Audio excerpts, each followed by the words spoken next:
엘리야의 하나님, 엘리사의 하나님이라는 제목으로 오늘 함께 말씀 나누기를 원합니다. 열왕기는 다윗의 아들 솔로몬이 왕위를 이어받고 통일 이스라엘을 다스리는 이야기로 시작이 됩니다. 그러나 솔로몬의 범죄로 인해서 그의 아들 르호보암의 때 이스라엘은 이 북이스라엘 다윗 왕조의 남유다와 이 여로보암이 세운 북이스라엘 두 개로 이제 나뉘게 됩니다.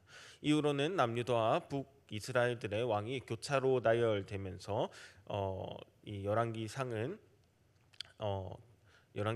이제 이스라엘의 가장 악한 왕인 아합의 죽음으로 끝이 납니다. 그리고 이제 열왕기하는 가장 악한 왕인 이 아합의 아들로 시작을 해서 주전 722년에 북이스라엘 멸망과 이 주전 586년에 남유다의 멸망으로 이제 이스라엘 역사를 마치게 됩니다.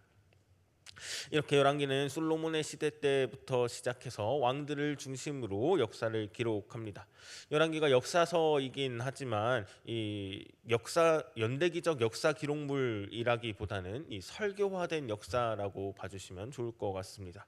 열왕기는 이 첫 독자들, 그러니까 바벨론에서 포로 생활을 하던 유대 공동체들의 신앙을 변화시키고 하나님 앞에서 자신들의 정체성을 재평가하도록 하기 위해서 기록되었다라는 목적을 가지고 있습니다.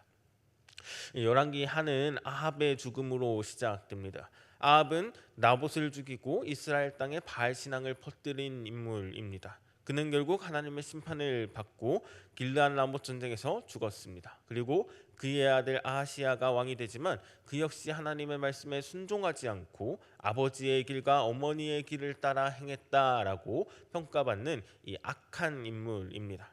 아하시야가 엘리야의 만남을 통해서 그가 왜 악한 인물로 평가되었는지를 볼 수가 있습니다. 하나님의 신탁을 전달받은 아하시야 왕은 이제 엘리야를 데려오라라고 명령을 하면서 50부장과 부하 50명을 보냈습니다. 엘리야는 동행을 거부하는 대신 하늘에서 불을 내리고 오만하고 불신앙적인 아하시야와 그의 신하들에게 여호와의 권능을 보내주고 여호와만이 참 신이다라는 것을 분명하게 보여줍니다.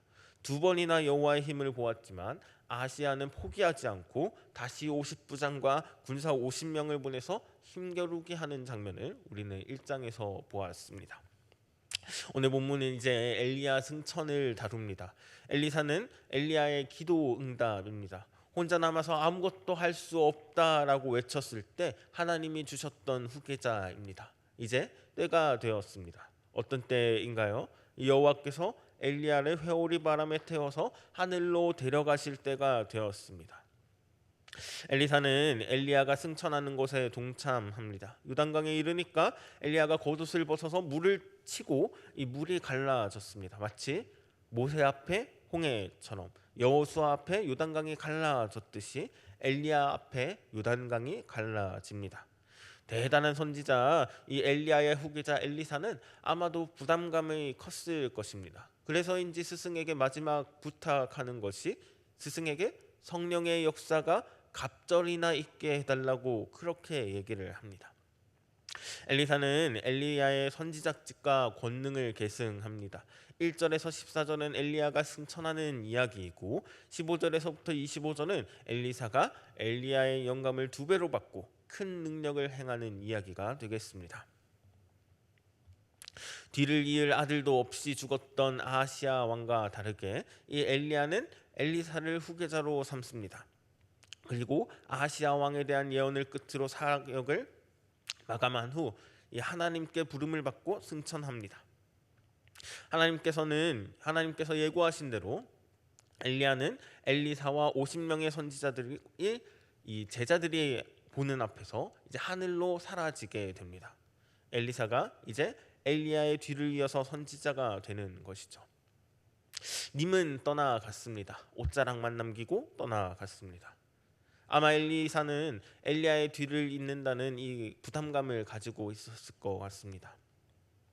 옷에는 그 사람의 능력, 권능이 있다고 생각했습니다. 엘리야는 엘리야의 옷과 함께하는 엘리사 자신이라면 엘리야처럼 대단한 능력을 펼칠 수 있을 것입니다. 그래서 엘리사는 이 엘리야의 겉옷을 물로 쳤습니다. 그러나 갈라지지 않았습니다. 엘리사는 그러니 이제 엘리야의 하나님을 찾게 됩니다. 엘리야는 엘리야의 능력이 하나님으로부터 왔다는 것을 다시 상기합니다. 그 사람이 너무나 대단해서 그 사람이 일하는 듯 보였지만 그게 아니었습니다.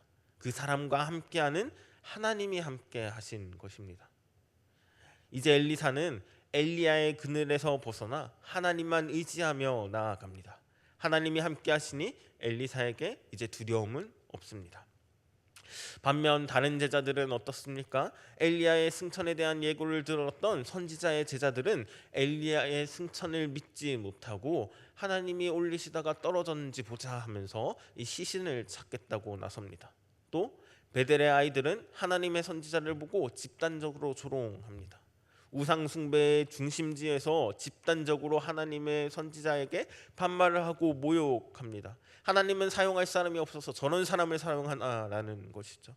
대단한 선지자가 죽고 이제 대머리 선지자가 나왔습니다. 모자람이 없는 이 선지자가 죽고 이제 뭐가 자라지 않는 그런 선지자가 세워졌습니다.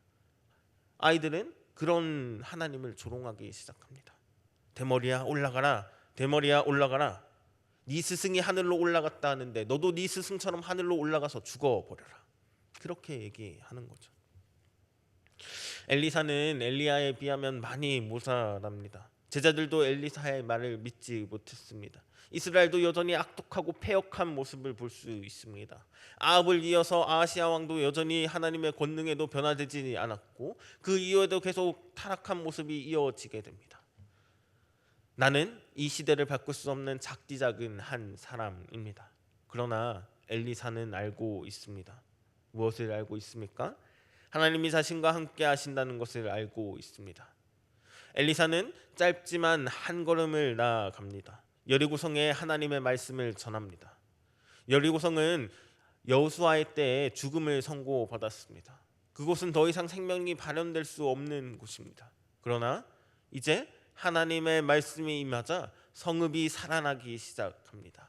세상은 너무나 커 보이고 앞선 믿음의 선배들은 너무나 대단했습니다. 그에 비해 오늘 나는 부족함이 많은 그런 작은 사람입니다. 그러나 하나님과 함께할 때 엘리사처럼 성읍을 바꾸고 세상을 바꿀 수 있음을 믿습니다. 엘리야의 하나님, 엘리사의 하나님과 함께하시는 우리 성서중부교회 성도 되길 기도합니다. 기도하겠습니다. 사랑이 많으신 하나님 아버지, 참 감사합니다. 엘리야가 하나님을 의지할 때 갈멜산 전투를 이겼듯이 하나님 없이는 아무것도 아님을 고백합니다. 엘리야의 하나님을 자신의 하나님으로 믿고 신뢰하며 나아갔던 엘리사처럼 오늘 엘리야의 하나님, 엘리사의 하나님이 나의 하나님임을 고백합니다. 나는 세상을 바꿀 수 없을 만큼 연약하고 미약합니다. 나는 모자라고 부족함을 인정합니다. 그러나 주님을 의지하며 주님과 함께할 때 나의 주변에서부터 하나님 나라로 바꾸어 나갈 수 있음을 고백합니다. 오늘도 주님만 바라보며 나아갑니다. 오늘 하루도 내가 있는 가정, 직장, 교회에 하나님 나라가 임하도록 주님 나를 사용하여 주시옵소서. 예수 그리스도의 이름으로 기도드리옵나이다. 아멘.